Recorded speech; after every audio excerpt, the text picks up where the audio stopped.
These were my grandpa's, like his dog tags and his identification card.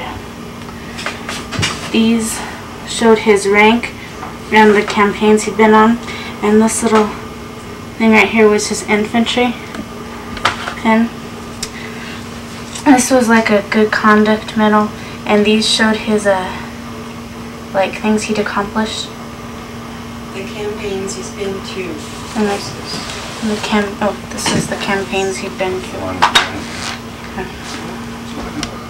This is Orville Busey, and from 1941 through 1943, he was in the Air Force. In December of 1944, he went on into the infantry to fight in the infantry.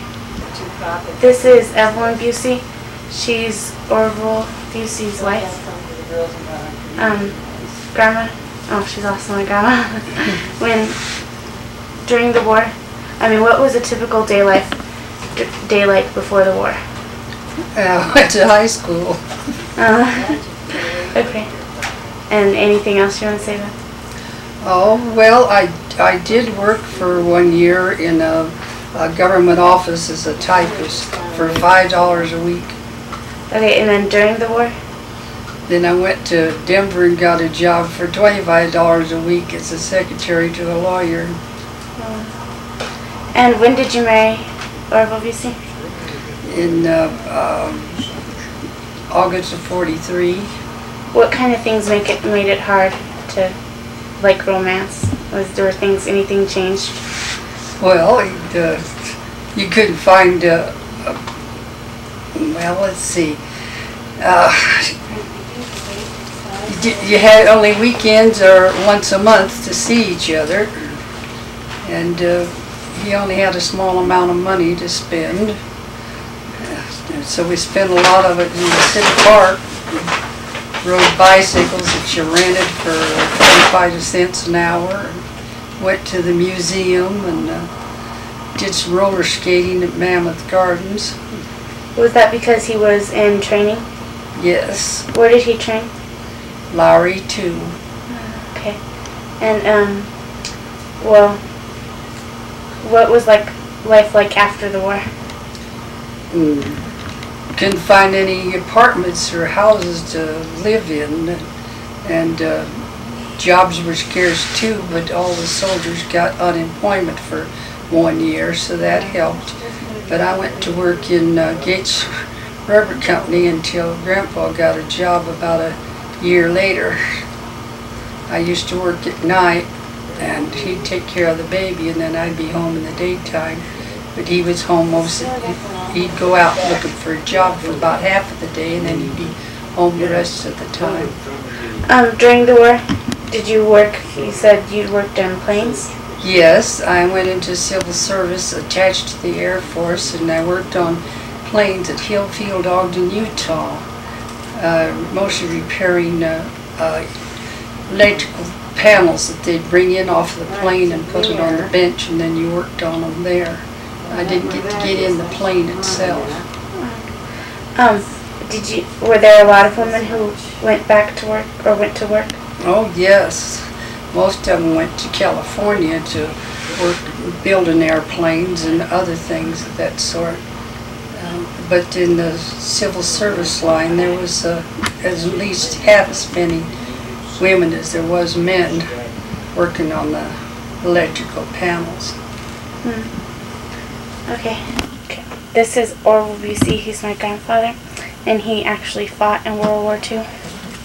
Okay, Grandpa, what was life like before the war? Before the war? Oh, I worked in a furniture store, delivered furniture, laid linoleum, worked in a nursery, planted trees. That's about it. How much did you make? I've done good just planting trees, making $2 a day. At a furniture store, I made about $40 a week. That was the going salary at that time. Okay. What was life like? Well, what kind of things changed when you went into training? Say it again. What types of things changed when you went into training? Your whole life changed. You had no more freedom. You had to do somebody else's wishes all the time. You didn't have a life of your own anymore. Okay, hold on. Okay. What kind of things changed between you and Grandma? Well, I don't think they'd be interested. no, not really.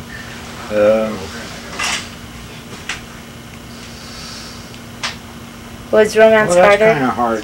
kind of a hard question to answer because we didn't get married until after I come to Colorado, and nothing changed really.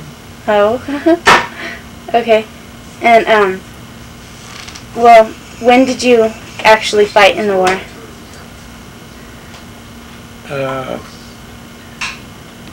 Starting from December of '44 through about May of '45 Where did you fight? in Germany. Okay. And were you on the ground? You were infantry? Mm-hmm. Okay. Do you have any specific events that you recall that you wanted to talk about? The only specific instance I can think to tell you about is seeing red bullets coming at you, tracer bullets. And that's the only thing I can tell you. So it was a really bad experience. Mm-hmm. After the war, did Grandpa change at all? Oh yes, he was very nervous. He had migraine headaches and nightmares. You didn't dare touch him when he was asleep because he'd come up with a fist because he was still fighting the war all night. And once I laid the baby beside him in the afternoon to go to sleep, and when I went to take her away, he'd come down with a fist and just missed her. So after I learned not to touch him when he was asleep, and then he wouldn't go up in the mountains for 6 or 7 years after he'd come back because he said he had climbed the mountains with them shooting down at him and down the other side with them shooting up at him, and he wouldn't have anything to do with the mountains. Oh, okay. Okay. These are some of the men my grandfather fought with. He was in the 775th Technical School Squadron.